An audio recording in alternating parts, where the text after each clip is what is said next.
Alrighty, hosses. So now that we got our edit functionality and remove functionality working correctly, the last thing I want to do is I would just want to add a quick button to add a new comment. So let me go ahead and in my board, let's just go ahead and add it right above the board. So since we're going to add a button and still have this board, we actually need to wrap those both inside one parent div.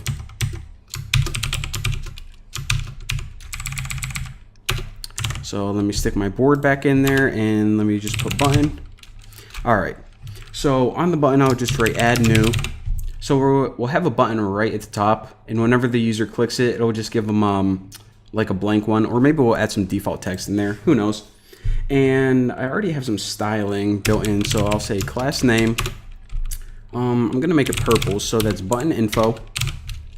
Again, this isn't any React stuff. It's just to make it look kind of fancy.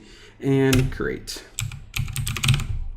So again, this just makes a purple button, and I can actually render this out right now. All right, so there you go. When you click it, nothing happens. Plain old dumb button. So what else do I want to do? What I'm gonna do is I'm actually gonna remove all of these by default.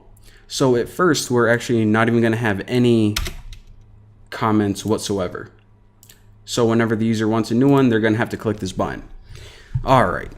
So what might be a good idea right now is that make a function to add a new comment. Why not name it add?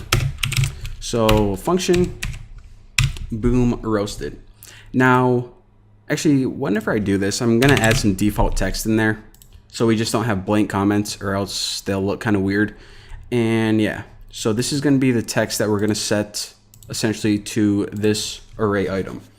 So just like before, what we're going to be doing is pretty much taking a string of text and adding it to this array. So we need a reference to this array.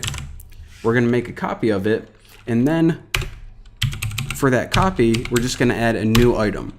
So push is how you add a new item to an array in JavaScript. And what text do we want to use? Just this right here. So the very first time we call this, it's going to have a string of text in here that says like I love Bucky or I love ice cream sandwiches, whatever. And just like before, since we need to update the state, then we're going to update the comment state using the new array. Boom roasted. How easy was that? So now the last bit of code we have to write is we have this function right here. Now we actually just have to hook it up to this button. So how do we do that? Well, over in our button, what we do is we just write on click. I hate how it does that.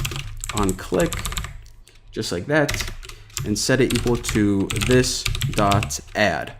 Now, one other thing I want to mention is this. Whenever you call it in this kind of way, since JavaScript can't really figure out scope yet, you need to call bind.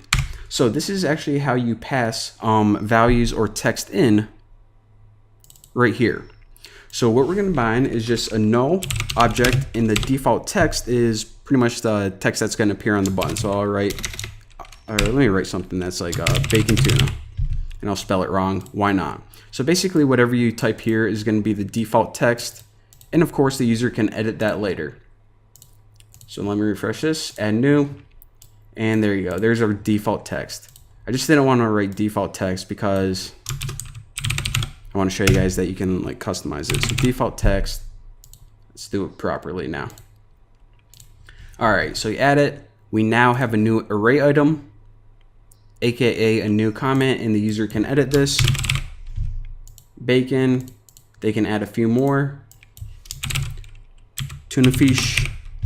And you know what? I actually didn't even want this one, so I can go ahead and remove that. Boom roasted, there you go.